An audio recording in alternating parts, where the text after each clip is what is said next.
My deep appreciation of theater history was instilled in me by Tom Empey, a college mentor to me and hundreds of others.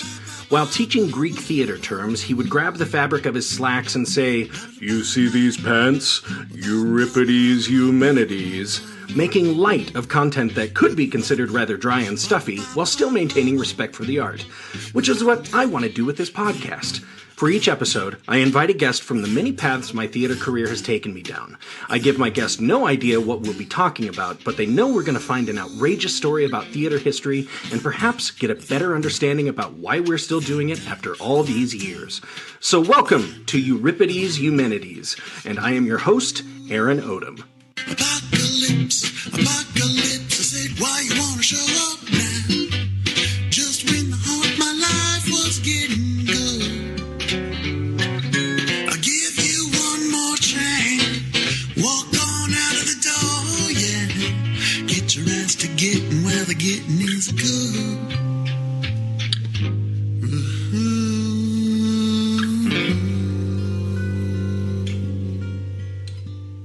Good morrow, Eumenidites. This is Aaron Odom from Trident Theater bringing you another episode of Euripides Eumenides, a theater history podcast. I hope the new year is treating you well, and I hope you're finding new theatrical endeavors in this new year and beyond. This episode is something of a look back at a very fond moment of the last year. As regular listeners know, I am responsible for directing a Shadowcast production of the Rocky Horror Picture Show at the WYO Performing Arts and Education Center in Sheridan, Wyoming, every year.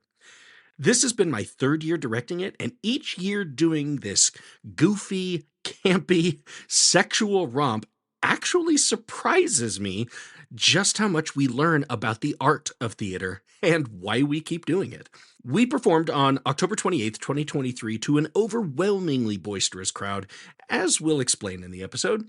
And while I didn't do one of these last year, I thought it would be time again to reflect on this theatrical event and why it's so important to our community. So, for this episode, I sat down with several members of our cast this year. J.J. Rain, who played Brad this year and Rocky last year. Valeri Hovland, who played Columbia this year and was part of the ensemble last year. Oh, and she was also my guest on episode 48, The Strange Ghosts of the Peacock Theater. Love having Valeri on the show. Laura Thorne, who played Magenta this year and Riff Raff last year. Rachael Trueblood, who was new to us this year and played our Rocky. Dan Richard, who was also new to us and played our Criminologist. Breahna Jackman, who played Janet last year and played Dr. Frank-N-Furter this year. And Aristele Johnson and Kristina Sharpski. RA was new to us this year, and Kristina played our Eddie last year. And both of them were members of Frank's Partygoers this year. But I'll give you this disclaimer. If anyone listening has not participated in theater other than just attending, this episode may inspire you to try out for something, just for the sense of belonging and camaraderie that seems to be the byproduct of this production every year. But I'll let my cast tell you more about that. So, without further ado, let's get right into this episode, Rocky Horror Picture Show 23.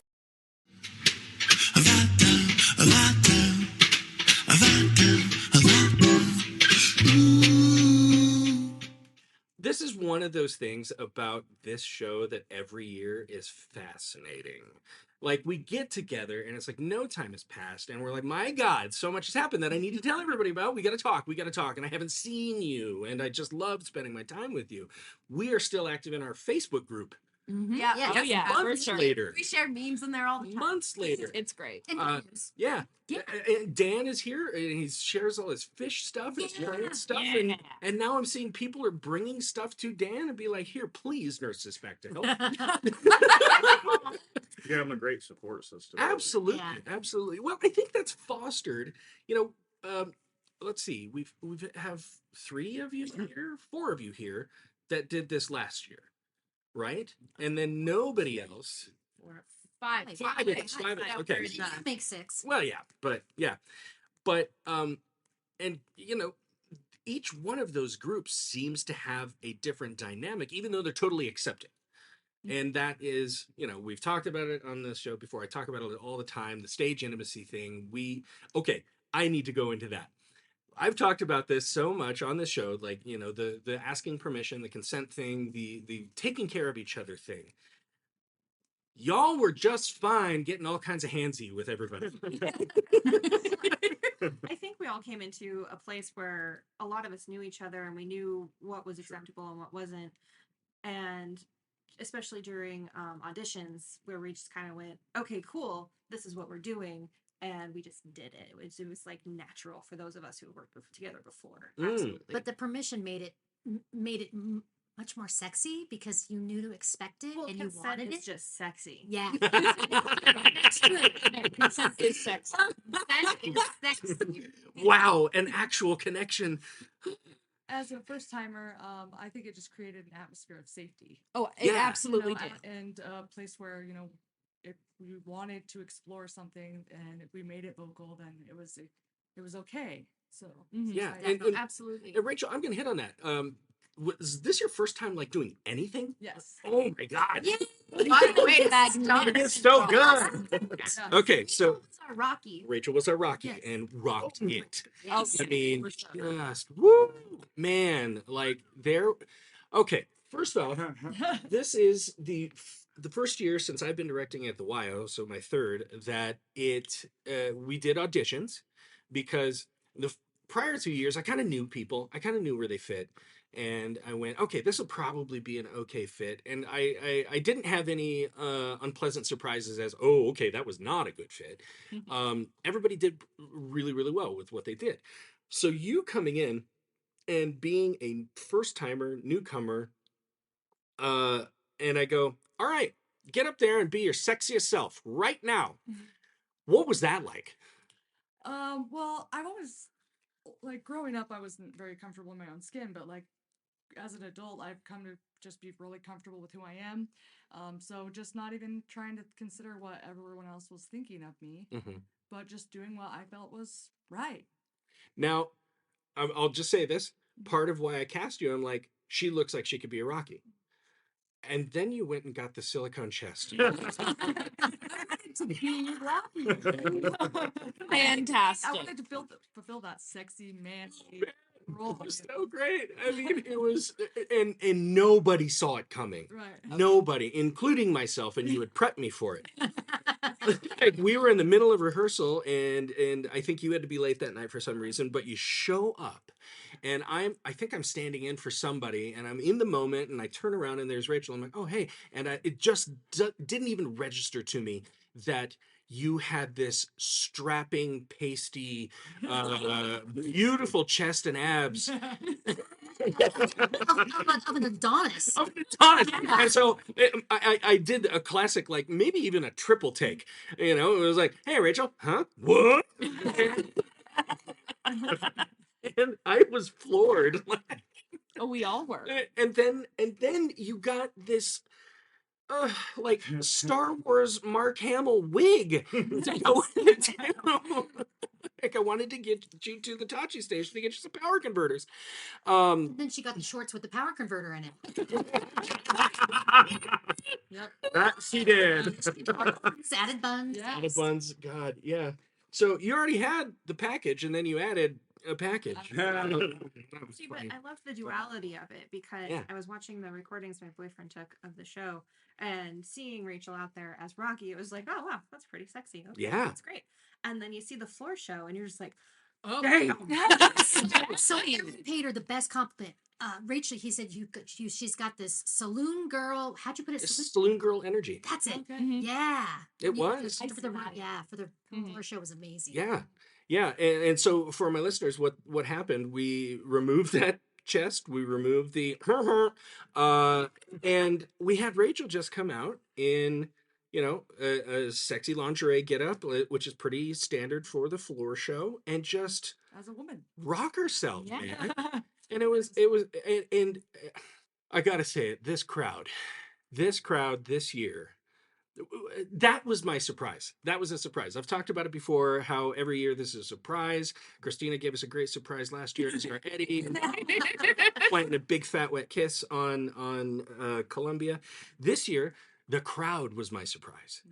Like, they were all so into shouting at us and yelling at us and having a great time doing that floor show was explosive. I thought the roof was gonna blow off though when JJ came. I'm surprised there's still a roof on the building. Yeah. JJ was our Brad. Daddy Brad. Dad. That was the thing through the entire thing is going Daddy Brad and Jay, you checked in with me many times to make, is this going to be okay? And I very rarely said no, if ever, because It's because you spent all your nose on me. oh, you know why? Because you're like, oh, I'm not sexy as Frank, and I'm like, no. No, it's because I wanted pasties. Oh yeah, I said There- no to that. yeah. Yeah. You thought that might have been a little much. That was a little It much. wasn't too much for the cast. No. It was too much for the venue. Yes, indeed, and that's okay. I mean, the YO knows who it is, and they know how to keep their doors open, and they didn't want them shut. A lot of leeway. They sure did.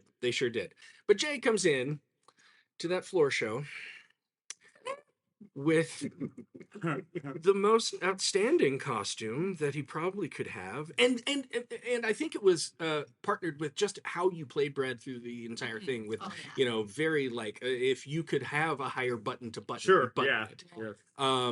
But here the hair was down, man. I mean, and so yeah, we had the But I was inspired with it. I've done Brad before in the past.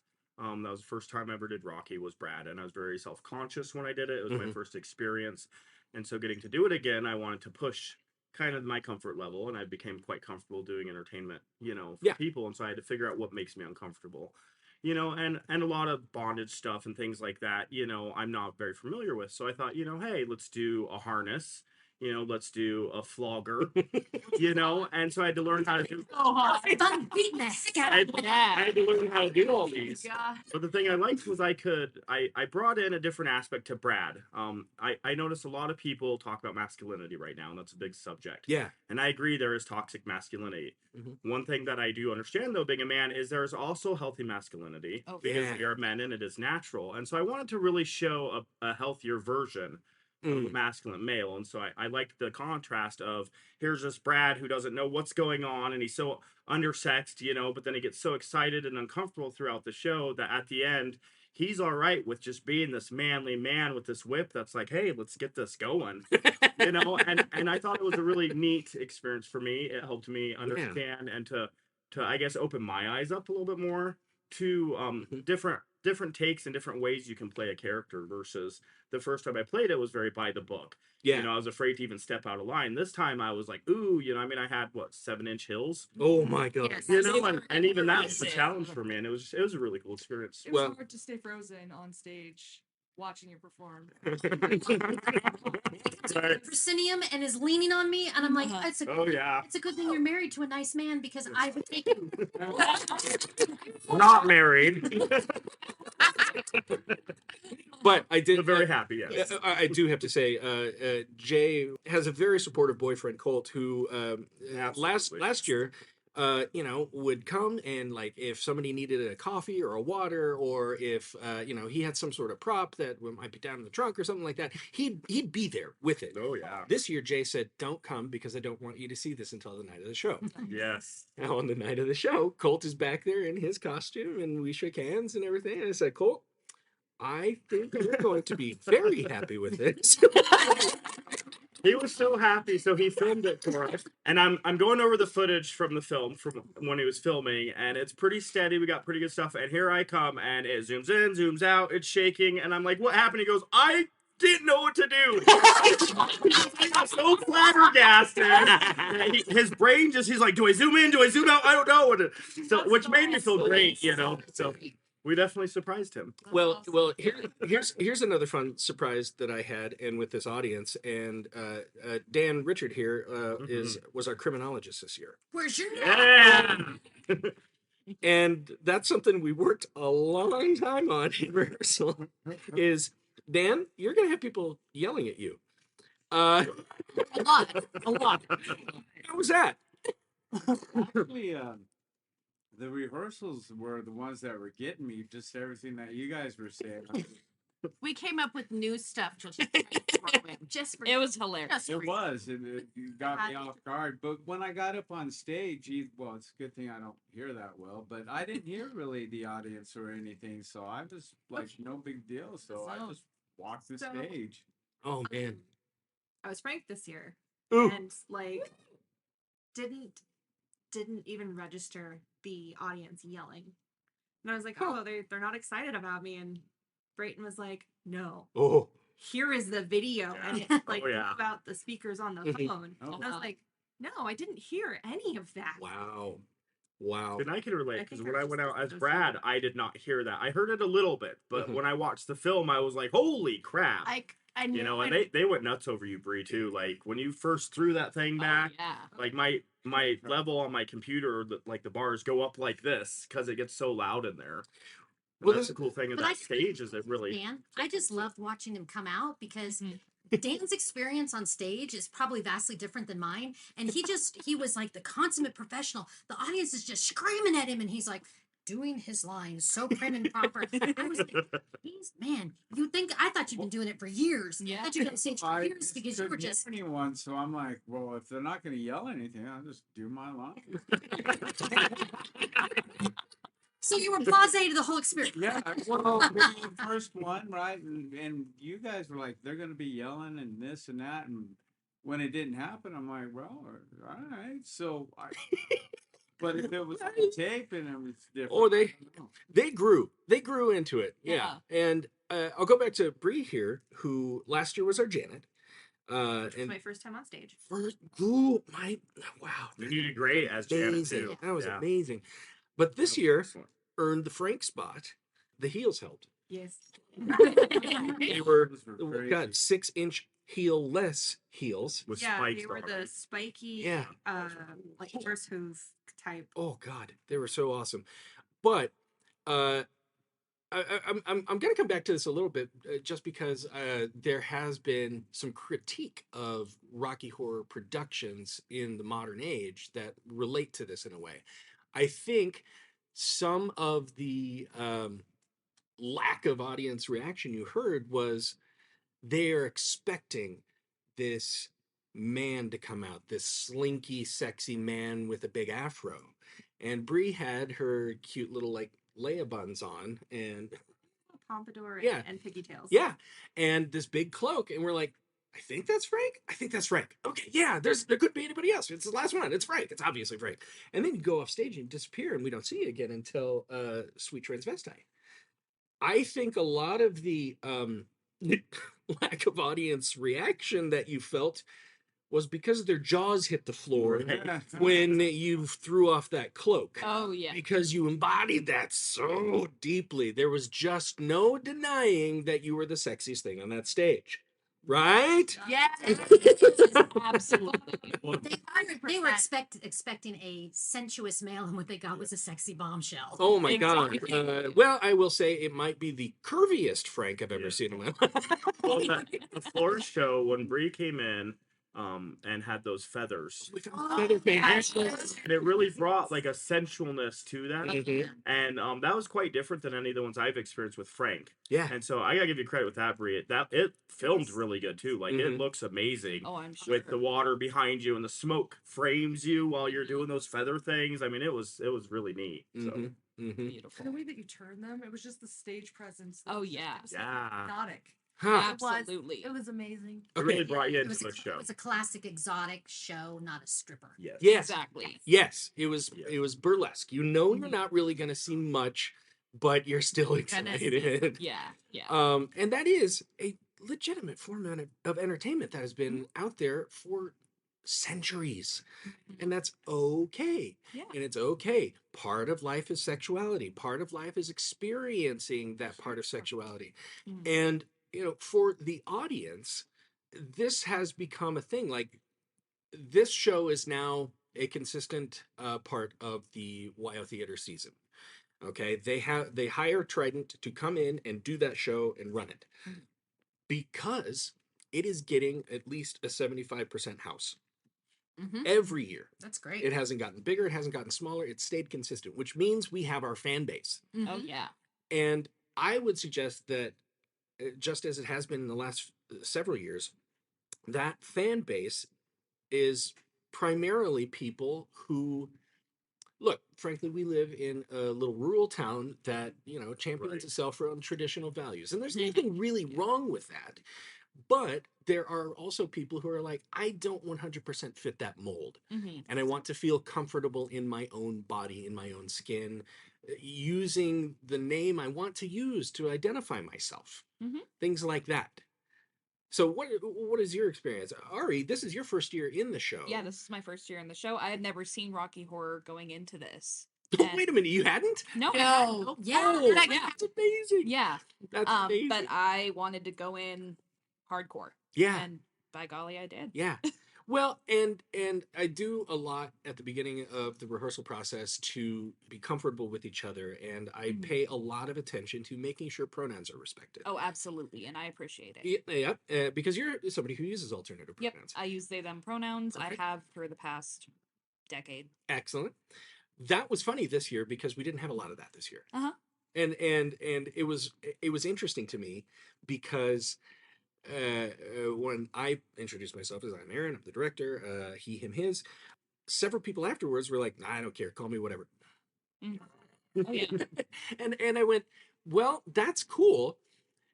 That's cool that you're okay with any of that, because there are a lot of people who need to specify it, who come to this show and feel respected there because of it. Because you can just be whatever you want to be. That's kind of the point. Oh, exactly. I mean, in the long run, this show is, it is kind of a tragedy.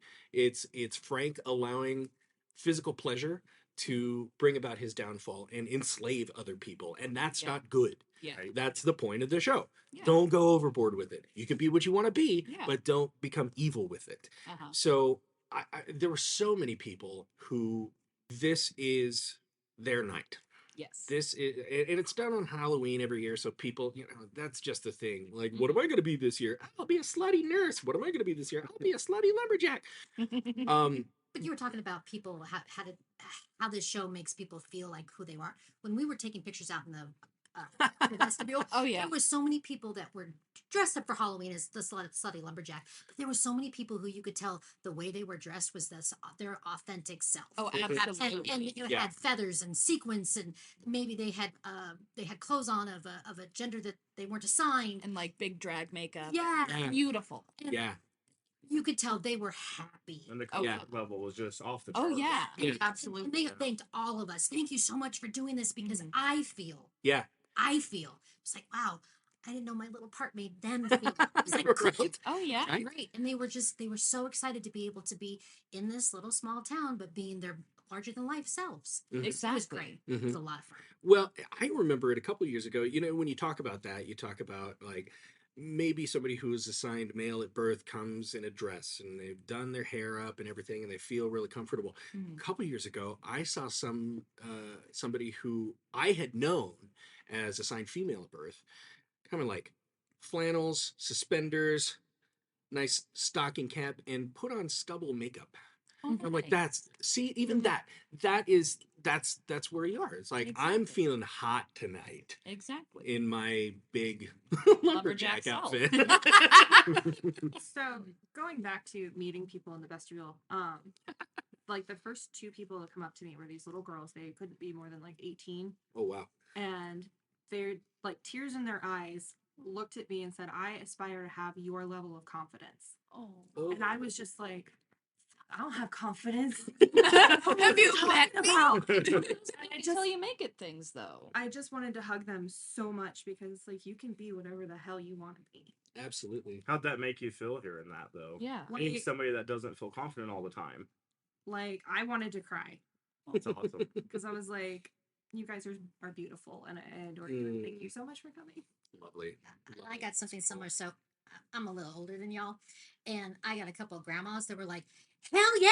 I can do it. I was like, yeah, I'm gonna shake it. Oh, It was absolutely. awesome. Well, and that was interesting in the casting process, Valerie, because you played our Columbia this year. Yeah. I mean, you put it down as like, I'd like to try that, but I'll take whatever I get. And it really got me thinking, like, that's a fun way to think about this. Yeah. You know, you know, Valerie, yeah, you're a little older, but you still got it. Oh yeah. You killed it. Yeah, you but did. I think And that's the another. tap dancing. Yeah. Yeah. Yes. Oh God, he did that Columbia tap dance. Okay, now that took some work. My knees are still not 100%. But I mean, that's another level of it. I mean, we talk about, you know, people exploring themselves in different spectrums and everything. Well, age is another one. Exactly. Absolutely. You know, I mean, I love that there were some ladies out there, and I'll tell you what, one of my favorite stories of doing Rocky Horror in this town for as long as I've done it. I was helping out with one. Gosh, it must have been about 10 years ago, and a woman came who she required her walk, I remember you talked about and that. Yeah. and she didn't seem that old, so it was something that was strictly medical. And I'd known this woman for a while, and I saw her and I helped her get a seat and everything, and she said, "Oh, my son called me today." And he said, "Hey, what are you doing for Halloween weekend?" She goes, "Well, I'm gonna go see this Rocky Horror Picture Show with the shadow cast and everything." And he goes, "Oh, Mom, I don't know if that's for you. You know, it's really kind of adult in nature, and it might." And she goes, "You shut your mouth. This was the thing when I was your age, and it was cool then. And this is the thing that I snuck out of my house to go see, and I cut my teeth on this. So you don't tell me what show I can go see." And I'm like, Well, "Good on no. you." Oh, yeah. But yeah, Awesome. well, that's just the thing. We've been talking about it, like the 50 years coming up. Oh yeah. Started from a bar. Up Like here. Yeah. a group of people just wanted to watch this movie in a bar, and that's how it all started. Yeah. Yeah. Now, I want to go back on one little topic here that is interesting to me, because, you know, as I've been doing this podcast, I'm going back and looking at books that, you know, I bought years ago about theater, and I'm like, "Oh, I'll read that someday." Mhm. And I just started reading Peter Brook's The Empty Space. First of all, I'll have to say, this show is not a play. No. Yeah. No. No. We don't really have a script. We don't have to rehearse. We do have to rehearse, but we don't rehearse in a traditional sense where it's like, you know, my line is inspired by this last line or this last action or something like that. It's all mainly muscle memory. Yeah. Yeah. Yeah. Yeah. I mean, we're doing a dumb show. We're mouthing the words. We're doing what our characters would do while it's happening on the screen behind us at the same time. So yeah, Jay, your Brad was not Bostwick, and Bree, your Frank was not Tim Curry. It was us. It was us. I've heard complaints, not of our show, but criticisms of modern recent productions of this that say, "Look, I'm all for gender blind casting and gender fluid casting, but I'm sorry, Frank needs to be played by a man because that was the original intent of the show. It was a man who is comfortable enough in his own sexuality that he can dress like that and act like that. And at that time, it was that message, that shocking message that needed to be heard." Sure. I, to a degree, hear that, but times are changing. Yeah, exactly. Art changes throughout time. Right. Exactly. Changes It throughout should grow time. and evolve. But where does the line from shaming to accepting come? Exactly. Comic And You know what I mean? Yeah. if you looked in the view of that time period, why do Exactly. productions need to evolve? We recognize Rocky for what it is. Yeah. Oh yeah. Absolutely. At Yeah. that time, it made a shocking point, but at this point, it's now showing some camp and how things Sure. used to be, and Uh-huh. how we've grown and how we've changed, but also how we enjoy things differently now. Yeah. And to touch on what you said about how Frank is supposed to be male, and a lot of people kind of feel that way.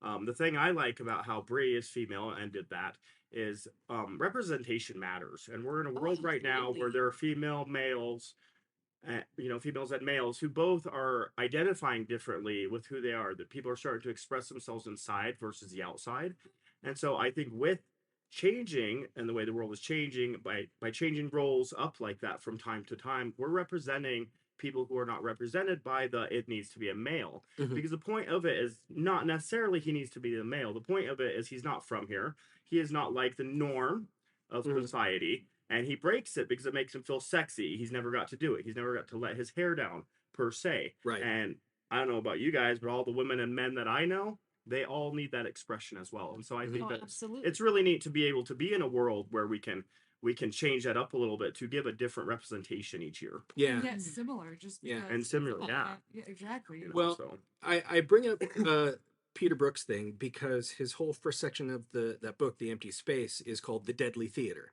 And it kind of hits on the idea of, are we really creating a theatrical event if we're painting by numbers? Sure. You know, in part of it. I mean, it goes into a lot more than that, but it is saying, like, if we always do it the way it's always supposed to be done, does it ever change, and does it ever speak to the We're not people? pushing any boundaries. Well, I mean, theater should be, in my opinion, for the community in which it's being played. Mhm. You know, I mean, I'm currently the president of our community theater, the Civic Theater Guild board, but I was on a play selection committee for it about 10 years ago, and we had a meeting, and everybody just kind of went off, and they're just talking about, this show could be fun here, this show, just okay, let's no holds barred, what could we do? And somebody goes, we could do the Book of Mormon. And everybody, okay, everybody started going, well, but then people really started to defend it. They're like, well, no, we could do it. I think the community here could understand. I go, we can't do that show. Nope. As like- much as I would love to, Yeah. having grown up Mormon, I know that there would be huge backlash. That would be like and it trying would- to do a college yeah. here. Oh no. I went, you do have to understand some practicality here. Yeah. I think we could do something that would push boundaries, Uh-huh. but most of that play takes place in Africa. Uh-huh. Right. You don't have a large African population. Exactly. There are myriad of reasons. are As much as I would reasons. love There to are run a lots of reasons, production. but that alone, I'm like, hey, that's it. Sorry. Yeah. Sorry. And I don't mean to disparage any of my African American friends for auditioning in our theater here, but hey, you know what? Mhm. Those parts are written that way. Yeah. Right. I would love to Unfortunately. do Hairspray, but can't for the same reason. Right. Sure. Can't Exactly. do the Yeah. wigs either. Right. Yeah. Yeah. Oh, Right. yeah. Right. And that's great. I love that those plays exist to help Absolutely. to Oh, help absolutely. some of They're- But those- they're not for They're our works of art. space. No. Yeah. Because No. we don't have the right Population. population. Right. All of that. But this one, we do. Yes, we Yeah. do. Yes. There are all of those people out there Oh, who yeah. can identify with this. I mean, Laura, you were our Magenta this year. Yep. You, have kind of faced this in a lot of different aspects in your life as well. Uh-huh. You're in a throuple, I am. Yeah. I am. and that's something that this community goes, I'm sorry, I don't understand. That's why we don't talk about it a lot. Yeah, okay. No, it's okay. We can Yeah. talk about it. But I love that you have one partner who was very, very involved with our process here, Yep. and one partner who stayed home and took care of your kiddo. a Yeah, lot. and one is more outgoing, and one is definitely not as outgoing. He has lots of friends, and he likes to interact with people, but it's very specific people. He doesn't do crowds and stuff. He still comes to the show though. Yeah. Oh, He yeah. still got dressed up and showed up for me, Yeah. even though he wasn't entirely comfortable. Not with the production. He's perfectly fine with the production. Mhm. It just is a lot of people, and it's a lot of loud. Yeah. And the people are hollering, and it's a lot for and he shows Yeah. up anyway. Yeah. And the other one is just like, if I didn't have to work, I'd probably be in it with you. Yeah. How can I help? Yeah. Exactly. Yeah. But I use that as an example of just, that's a way of life for some people. Oh yeah. That's how you three and your boy, that's how it works. And it's been a long time. It's Yeah. not like a new Yeah. thing. It's Right. No, it's long an term. established. And thing. that's just one example of all kinds of people who exist in this community Yeah. that need something that speaks to them as well. And the fact that we get, 300 to 350 people consistently every year tells me that, yeah, we do have that need in this community. I got yeah. a question here. Yeah. Okay, so I've never seen the Book of Mormon. Uh-huh. Isn't that Trey Parker and Matt Smith? Yeah. Absolutely Yes. it is. Right? Yeah. Yep. So that play won't play here, but Rocky Horror could play here. It won't. Why am I what am I It, missing it, on this? it won't play because you have the actor base. Yeah, you Yeah. have to have an Too entire village of actual Africans, and we Because you don't can't have a. whitewash yeah. the whole African village. Yeah. Oh, yeah. No. Blackface is Oh, not I okay. haven't seen it. Yeah, So I yeah, missed that's it why on I'm- mission that's- and oh, yeah. because Yeah, that's where yeah, they go on a mission, Yeah. Uganda, and yeah, could you change talk it to Mexico or something. I wish. Okay. Yeah. But Um, so that's literally the only thing that's stopping it is the cast. I would say that. I would say there's a lot of hesitation to approach a religious topic, which I've done a couple episodes on that show. That's not the point of that play. The point of that play is very similar. Well, Valerie, you come from a church where it's like, we'll take anybody. We don't care what you believe. Just that you have faith. You don't even have to have faith. Oh, see, Yeah. oh yeah, You just need a place. You just want a place to belong. yeah, And that's why I want to start going. yeah. Come with me. High five. Universal, Unitarian Universal. And on that same note, I was working in a place where I was the tarot reader, and there was rumors going around next town over Witchcraft. about the fact that I was evil and leading souls to hell. Yep. Oh my god! Yes. I know, and if anybody who has met me is like, No, that's not the Nope. case. Laura, who in rehearsals would come to people and go, "Can I just do a quick energy read on you and kind of a cleansing for you?" you seem down right now. Is there anything? Yeah. Yep. Do you need And crystals? and while she's doing that, she's going, Beelzebub. It's not happening. It's not. I have drawn the death card, and now your future has been foretold.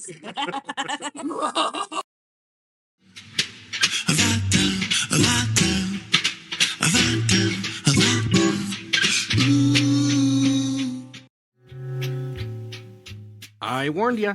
It's starting to get mushy. But we honestly can't help it. There's just something about a band of people coming together for a singular purpose and to know that they've met the desired result of that artistic endeavor. If you haven't felt it yet, I truly recommend it. But while we're here, I'll remind you to reach out to Trident Theater on social media.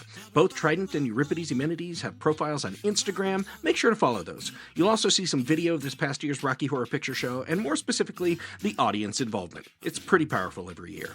However, let's get back to the cast of Rocky Horror 23 and the rest of this episode.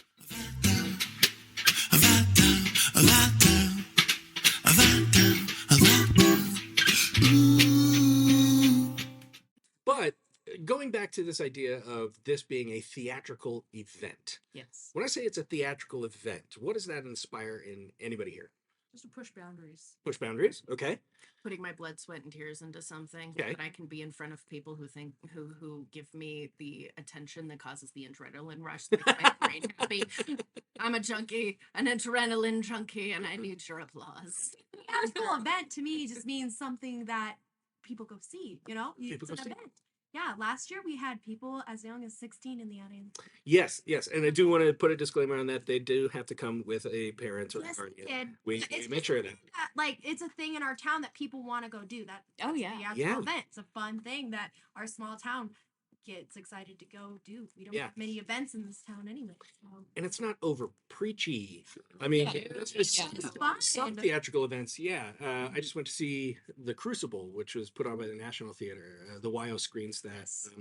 And as many times as I have had to read that or I've had to write papers on it.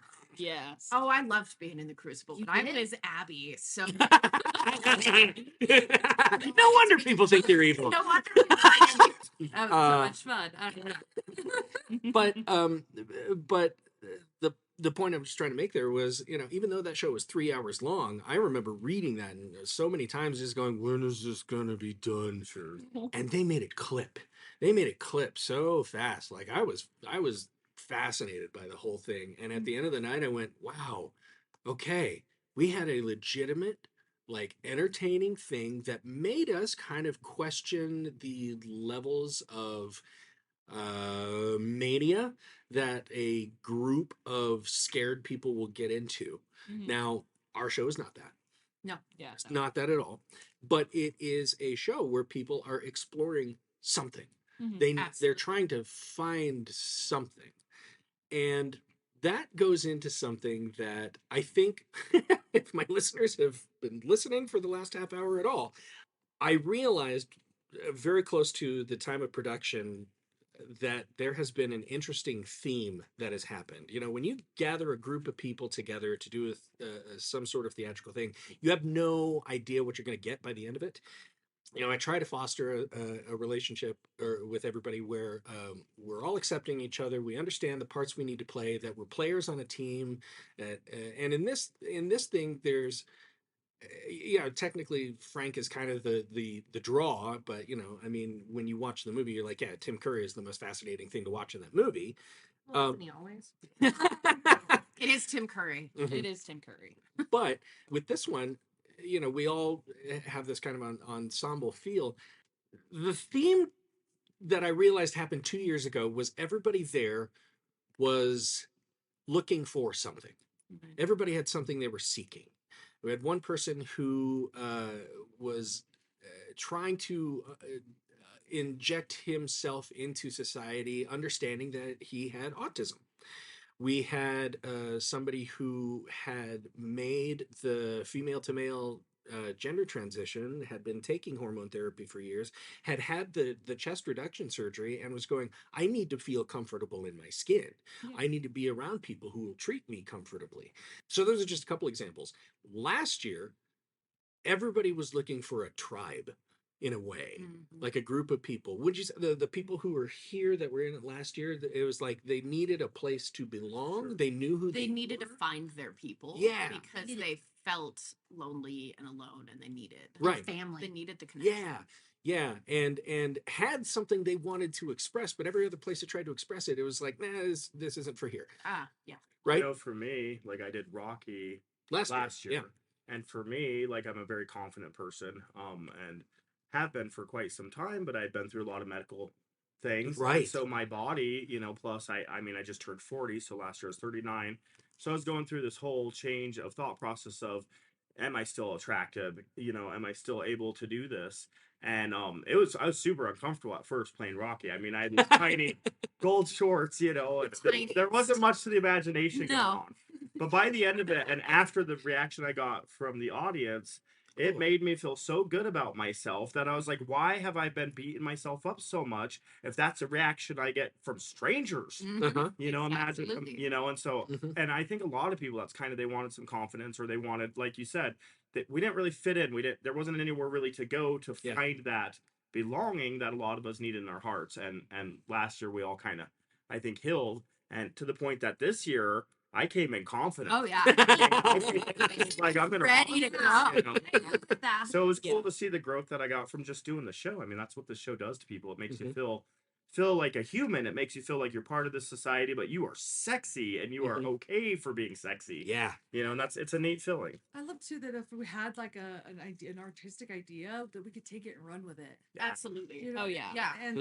that those were supported, and that we got to play that out, and I think that was really powerful. It gave us a lot of self confidence in the show and in each other. Last year was a lot of finding. A lot of people in the cast Yes. last year were Yeah. finding, and they found. Yeah. Yep. And they Yeah. definitely found. Bree, you'd agree with that then too?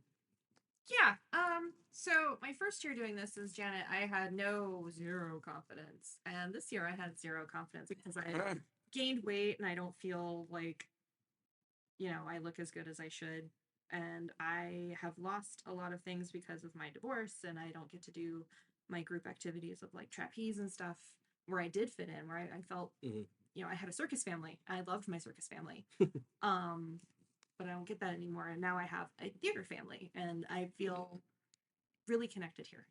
And that was the thing last year. I didn't know that all these people coming in were looking for exactly that. Mhm. And everybody was. Oh yeah. This year. We found it. We found it. Oh, y'all found it. This year, I even wrote about this in our local paper.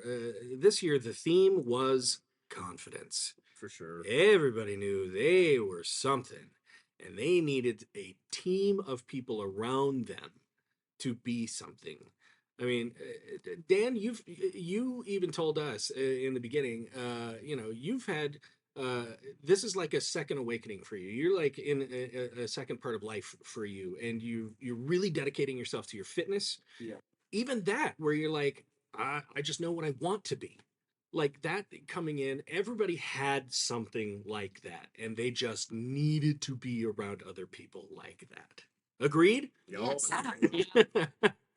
Something else I noticed too with the confidence level, we had a lot of people that helped each other. Like I know Laura, and me were partners. You know, I was her little Oh, yeah. daddy Brad. I was You know, Mommy Magenta. and with that, it helped me to be able to push kind of my performance because I had the confidence of if I look dumb, Laura's gonna make me look good. You know, and so it was really neat to have a team that no matter what, I mean, I know we had a pact because me and Bree fell during rehearsal in our hills, you know, and it's like there's no guarantee this isn't gonna happen on the show. And so we're like, hey, if one falls, we're all just gonna fall down with you That's right. and we're gonna make it part of the show. And it was cool to know that we had that confident of people that when we went and did the performance, I felt great. I felt that no matter what happens, these people have my back. They This did is not my team fall. and my No. family. And No. we did not They did fall. We great. rocked it. You know? Now, what I love is like the last 2 years, we were so afraid of the floor show falling in that silly The kick kick line. line. Yes. But we got And it we this year. didn't. Both times we Yes. nailed it. Yep. Last year too, we did. You know, yeah. Yeah. And so it's cool to So the see that. shows You get know. crazier every Yeah. year. Yeah. You know, I think I went up about 2 or 3 inches. So, Like, it went up 2 inches. I'm thinking 2 inches. Yep. I do like that last year there was a show in the YO about 2 weeks before us, and they had a kick line, and ours was way better. oh, no. Ours was sexier for sure. Damn right. Yes, yes. But yeah, so that's an interesting thing that everyone brings up. When I actually start teaching acting formally in like a classroom setting, that's a thing that I take from my days in improv. In doing that professionally, that you're not there to make yourself look good. You're there to make everybody else look good. And if you do that, they will return in kind. They always do. Absolutely. I mean, you do have the occasional person who unfortunately is there for themselves. You mean a diva? A diva. Yeah. A diva who doesn't really want to give. They will be happy taking whatever but they won't be a partner that gives back. Returns. That doesn't happen here. That doesn't happen here at all. I mean, I think it was 2 years ago, our Rocky had a great little sexy lingerie get up for her floor show and would ask a couple other guys in the cast, like, if I move this way, does that look better? And they're like, oh yeah, that totally shows your ass more. That's fine. That's exactly what the audience, they need that. Yep, perfect. And it was clinical almost to talk about it that way. And I see that happening, not so much like check out my ass, but people going, did that look okay? That did happen. JJ was like, Yes. "How's my package look?" And I'm Yeah. like, Wait, there was a lot of conversation about Daddy Brad's outfit Yeah. working in the way Daddy Brad's outfit To needed be to work. fair, I had a pair of briefs that were laced up in the front. And so And we needed to make all sure it there would have was- took was just to sneeze and hello, baby. this is not a peep show. And so I had to make sure, I mean, I'm all right with the R rating, but I want to make sure we didn't pop that up. in I C-17. remember the first time that you came out in rehearsal wearing that, and it took you so long to get on in the beginning. Right? Oh, man. I was Oh, yeah. anticipatingly waiting for you to come out, Mhm. and it was just like So many buckles. amazing. And 'cause, like, laces. just to see it for the first time, everyone just jaw hit the floor. It's like, wow. Like, The neat thing too is, so when I put it on at first, like at my house, I felt very uncomfortable because, like I said, I'm not really into bondage. I don't really do drag. I support drag, and I tried drag because you should never knock something unless you try it. Not my thing because women's clothing is uncomfortable. That's fair. Not wrong. Yeah. When I was It's not trying it on to build it up, I was very self-conscious. I was like, all right, I look weird and I look like a freak. And I had to stop myself and go, that is why you're doing this show, because that is not correct. Mm. You look like somebody that would be doing this. When I got the reaction from you guys and saw the footage on the show, I did not look like how I thought I looked in my head. Oh yeah. And that made me feel so good. I looked cool. Like I was like, Yeah, that's specifically. I looked fierce, doing it, and then I also looked sexy, and it was a feminine masculine. It was weird. You And look so- like you look And so like that's a long it was a good lesson Yeah. for me that, and a good lesson for all you listeners out there is if you don't know about somewhere it makes you scared or uncomfortable, you should embrace it because you're going to find a different understanding. Mhm. Wow, that's awesome. Okay, I want to go one by one and just find your final takeaways from this year. Something you discovered about yourself, something you discovered about the show, something you discovered about the audience, whatever you want to do. I'm going to go Kristina. Kristina was in our company this year. In the party goers, you had like 4 or 5 of you, and I was actually on stage way more this year than I was last year when I was Eddie. yeah, Beautiful So bride. thank Yes. you. Yes. I did get married this year Oh, on stage. that was one of the most fun discoveries we had. My was dress didn't fit me, so I didn't zip it up all the way. And I went out, and at first I was like, "This is horrible. It doesn't fit." But then I was like, "You know what? I don't care. I look pretty." So you did. you You're were adorable. thank you. So But I gotta say that was one of the fun discoveries that you and Jeremiah and I had. Jeremiah played your Yeah. your groom. That when they leave the church and go off on their honeymoon, they're going to Frank's party. that was our honeymoon. And the next In his wedding outfit, even. yes, and the next time we see them, she's got this slinky red thing on with a veil. Yeah, I Uh, had my veil on, but I was going for like an alt chick kind of look with Oh. red and black. oh, so great.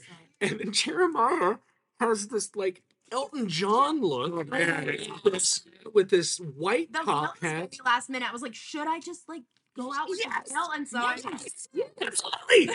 People were like, "Didn't I just see him?" Oh, but Jeremiah comes out. He's got what was it? Just a vest, gold Yeah. vest, gold Yep. vest, cheetah white print, bow tie, and White fishnets and some and white oh, heels. No, Not they the were white heels, No. they were the they were leopard the- print. the leopard print, yeah. They were Oh. last year's Rocky. They were my heels. Rocky heels. they were. this year. Oh man! And I went, well, at least they're enjoying their honeymoon. Yes, thank you. But awesome. Okay, Yes. Ari, we'll go with you. Ooh, I mean, like, going into this blind, having not seen it before, this was a wild experience. I loved it. I can't wait to be in it next year. And you had some of the coolest shoes. I have to Oh, give thank credit you. where credit's due. She was wearing these shoes that looked a lot like Frank's shoes from the movie. You know, they were the white and the black shoes, and it just, I mean, they were just phenomenal. Oh yeah, So. no, I'm hoping to bring him back if I ever get the role of Magenta. Mm. When you get the role, They had a great, outfit on the entire time. Yeah. They looked Yes. great. Oh, They were rocking yeah. it backstage. Yeah. Thank you. It was like a black and white dress and and great Velvet. fishnets. Yeah. That little skirt was Yep. So Yep. very, Very little Yeah. skirt. It's and then little skirt. yeah, and Yep. then you did like mostly like black makeup. Black and white makeup with purple lips. Perfect. Yep. Ah. Because I knew I was gonna do red lips, and then everyone else was doing black and red, and I said I need to Make it be different. myself. Yeah. And I love purple, so purple Okay. lips. So Kristina and Ari were part of the ensemble. Rachael, our Rocky. So, I came to the show originally just to push my own boundaries. Mm. You know, just like as the daily grind, you know, get up, go to work, taking care of my children. Like, I just needed a break from, the monotony of daily life. Oh, and hold on. I just got to give props where props are due. You're a demolition expert, am I right? I do concrete and carpentry. Good God. Yeah. Nice. You're a tough woman. Man. Okay, so I'm seeing a Brad in the future. To also feel sexy, you know, I'm Yeah. be 40 soon, and I don't have any significant relationships outside of what I'm doing, and so it was really just nice to be in a crowd of people that had similar goals, and just kind of show me what you're working with. Right on. Yeah. Right on. Fun to push Yeah. your boundaries. Okay, Dan, our criminologist. Well, first of all, I was 5 when Rocky came out. So Wow. you would think that with all these years that I would have some kind of understanding of it. But to be honest, I didn't. The reason I came into it was the play that I auditioned for that was going on at the same time. I didn't get into that. I'm like, well, here's Rocky. Here's another play. Mhm. I don't even think I actually ever really watched the whole movie until we got here. And then saying it, I never really went below the surface of Rocky, right? I was just like, all right, it is what it is. And so it's interesting when you're listening to everyone talk and how not pivotal, but how inspirational this whole thing is, and it allows everyone to be free and themselves. And I'm just like, oh, I just thought it was a space alien movie, and And everybody wears sexy shit. I don't so, understand. And then my dad, who's 72, I talk to him every day, so obviously he was older when it came out, and then he's got all these stereotypical views on it. And so when I was talking to him about it, I'm like, oh, so that's probably how people think I'm talking about it when I, because I'm like, oh, okay, so it has aged. But all in all, it was fun, and we'll see what happens next year. Awesome. Yeah. Yeah, absolutely. Can I add something to that? Like, Please. the level of depth to the movie that I never understood Right. until Yeah. being a part of this cast. Sure. Like, and learning more about the movie itself and how just really just pushed the boundaries back then. Oh yeah. Oh yeah. You know what I mean? To a whole Oh, new yeah. level. And learning about the depth of the movie was really amazing. Acting it out. Well, that's something I like to focus on with this show is if my listeners have not gone back and listened to my episode on the Debbie Does Dallas musical, because that actually exists. Yeah. Listen Yeah. to that one. Okay. It's wacky. It's not a great play. It's not a great play. But now that it's out there for general production, anybody can do it. So if you pay the royalties and everything, you too can put on a cute little cheerleader costume and go out and dance in front of people. Even And me. well, yeah, they have. Actually, it's written in the script that the only nudity you see is a naked male backside. There you go. Oh, there we go. But my point being, I see shows like that. I see people do lacage for the purpose of getting people to look at them in a sexy way. And I go, well, there is a time and place for that, but at the same time, you're not paying homage to what theater really is. And there is actually kind of a message to this thing, and there was a reason it came out at the time that it did. But I do see a lot of, it's kind of unfortunate, like people use that as their excuse to shake their tail feather. Sure. You know what I mean? We have plenty of excuses to do that. Right, but yeah, I mean, to do it in front of people and get that rush of people paying you that attention for that specific thing, there's a fine line between it being self-indulgent and for the audience. I mean, I like to do it for the audience.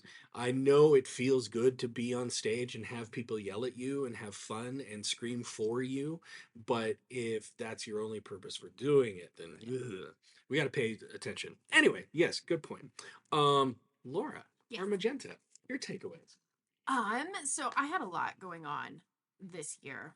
And last year I did Rocky because I needed to get back into theater, and I knew that Rocky was one of my favorites, and I'd always wanted to do it, and I never felt like I could because it was at the college and only college kids could do it. And I kept taking my friends, and I wanted to get dressed up and go do the thing, and I did it, and I was so excited, and I had so much fun. And then this year we had a rough year. And Rocky comes up, and I'm like, I want to do it again, but things are tight. And the boys were like, do it. Gotta do it. So I came so that I could, like, in the non-selfish way, I did it for me. This time I did it for me because theater is my happy place, and I don't have a lot of time for it at this exact moment. And I wish I did, because theater is what is one of the biggest things that brings me joy in my life. But it takes so much to commit to. You have to have the time, and you have to have childcare, and you have to be available, and it just and on top of that, it can be exhausting, and the blood, sweat, and tears. It's real. But I know that I can show up, and I can do Rocky and be with a group of people who loves and accepts me exactly how I am, and will work with me so that I can be there. Yeah. And Absolutely. that is so important to me. Awesome. So I will say, in auditions, it was crystal clear to me that, one, you were the Magenta for this year, because the riffraff we had. Oh man. I hope to get him on here and talk about this, but how I set you both as like, okay, what I want you to do with this song is look for a victim, and the moment like the big guitar hit, and you both like locked eyes. I was like watching a Predator movie. For years. we have been friends for years. Yeah. The chemistry there was Oh. It was Great. It was and magnificent. it does help that the visuals were there Oh. because you can't see it, but I have hot pink hair down to my butt. It worked so Yeah. well. Oh, it worked So so much. well. And Mike has the long blonde hair Blonde. too. And oh And god. because you guys have known each other for so long, when he said, be creepy brother and sister, you were like, oh yeah, let's be sexy creepy. You guys were so weirded out that he wanted you to keep doing it. I am very uncomfortable. Keep going. Yeah, exactly. That was amazing. Okay, Valerie, our Columbia. So I'm in my second childhood. Last year, when I came to Sheridan, I decided I wasn't going to be who I used to be, and who I used to be didn't have theater in their life anymore. Wow. So last year we were talking about looking for family. I needed my weirdos, and I found my weirdos, and I mean that in the most loving way possible. Absolutely. I am a weirdo. I It's found my okay. Yeah. So after I found my weirdos and my accepting theater people, I decided now it was time to go back to letting it all hang out, and that's why I said I wanted to be Columbia. It was as close to letting it all hang out as I thought I could handle at the time, and I definitely felt like I could more can hang out. Well, Because I was very comfortable, and I really much enjoyed it. And you talk about an adrenaline rush. Mm-hmm. Just being around people who are accepting is so fulfilling. It's cathartic. Yes, It it's is. cathartic. Yes, definitely. oh, it's And- addicting. Yes, Uh-huh. and I need and want more people in my life that have similar ideas and similar goals and want to do things that are edgy, but also are fun and fulfilling and Oh yeah. Yeah. and are happy. And while Frank is a tragic character, he's got so much happiness Oh, Mm-hmm. until he the end. loves his life. I want to be able to emulate that and have it in Yeah. my life on a day-to-day basis. And going forward, yes, do more Rocky and be in more Rocky and see more Rocky, because Rocky is a fantastic metaphor for my second half of my life. Yeah. It's a staple. It's You're part my of the canon favorite now. And people still come up, they're like, oh, you were Columbia. I was like, yeah, I was. Was it okay? They're like, you're amazing. Thank you. I appreciate that. I have to say, just real quick to you, Valerie, that you actually probably impressed me the most this year, because when I first met you in the elevator, Oh my God, he said I was somebody's I introduced myself. with Yes, and I said hi to Christina, and then I turned to Valerie and I said, "And then is this mom?" And instantly, of course, I felt like a dick. I mean, I didn't mean it as an age thing, but then I watched this woman go from that to dancing, this amazing, sexy floor show, and tap dancing. And I mean, she can move better than I can, guys. I mean, it's amazing. And So, to JJ's credit, I said, no, I'm here to be in the production. And he went, oh. yes. My bad. awkward elevator. But he did appropriately open the elevator door for me and let me walk through first. And now we're friends. Yes. It was a good out. meeting. It was worked out. Yes. Okay, I'm gonna go to Bree, who is our Frank. What are your takeaways? Okay, so this year I didn't want to do it this year. Oh, Because I didn't feel good in myself. I've put on a lot of weight, and I didn't feel like I should be in the production. I have a very supportive boyfriend who said, but you had so much fun last year, and your friends are in it, and you should go anyway. And if you decide that, hey, after rehearsals you don't want to, then don't. It's fine. You can walk away. But I strongly encourage you to at least go to rehearsal.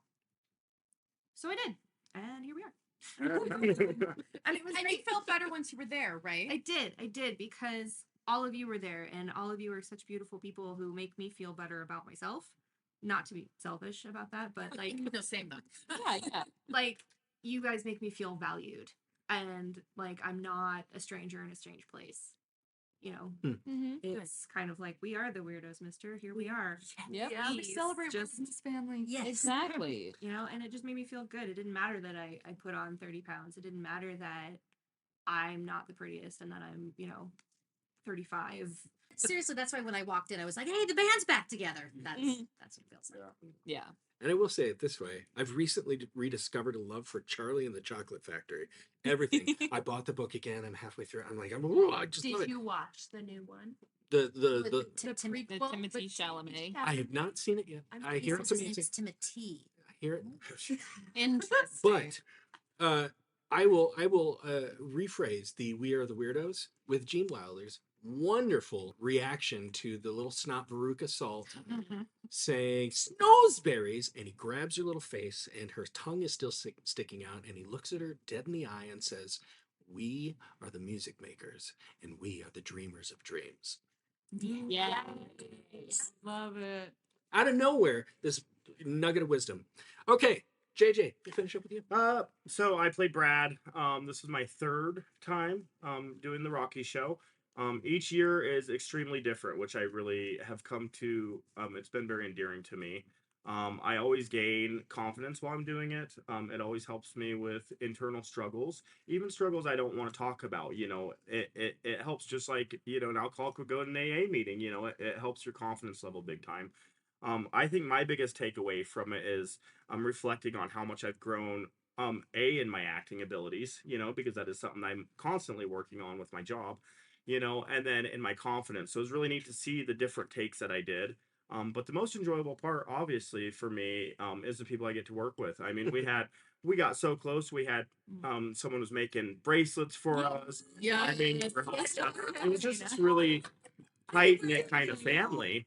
And not everybody gets to do that. I mean, my parents, you know, I was adopted by my dad, and he's a great man, but, you know, I lost my mom, and most of my family has passed, you know, and then I did this long custody battle, you know, that for 2 years fighting for custody of my son, which I had one custody of him, but it was this horrible 2-year battle, you know, where just every negative thing that my ex could think about was she was throwing my way, you know, and so I really didn't have a lot of confidence, you know, coming in again, you know, and so it helped me bring the confidence level back up. But not only that, during that struggling time, I had somewhere to go where if I had a bad day and needed a hug, I got it. If I felt like I was going to cry, it was okay to take a moment and do that. Oh, absolutely. And we can't do that always in everyday life. And the world's getting more towards that, you know, but that's why I like the arts. And I will always like the Rocky show because of, one, the controversy of it. You know, we live in a very old-fashioned town. I grew up here. You know, my family runs a bar here, very old-fashioned, you know, cowboy up or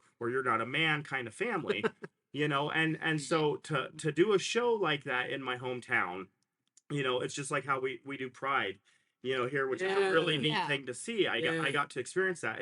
It shows me the growth of where I came from, and it shows me the hope for the future that we are not going to have kids who are growing up the way maybe some of us grew up, where I kind of like this, but I better not say anything, you know. And so it's neat to show Sheridan accepting. I mean, we get 300 people in those seats, you know, and they're not quiet, like they're enjoying it, they're you know. And so it's so cool to see that, you know, and the experience, and then, you know, it's neat to see, you know, and it's just a overall fun experience. I look forward to trying next year. Eventually I hope to get enough balls to try for Frank, you know, but that's a lot of hills. I think there's going to be a battle for Frank next year. It might be. It might be. People. It could get ugly. Sorry, and I got a switchblade.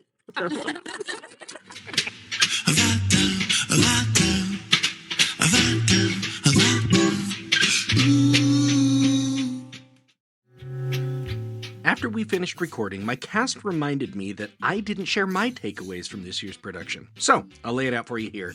For me, it's quite fulfilling to know that I can foster such an atmosphere of acceptance within a cast and for an audience, especially without demanding it. Each year, it's a theatrical event that allows people to be their most honest selves and feel like they have a place in this world, all for the price of an admission ticket.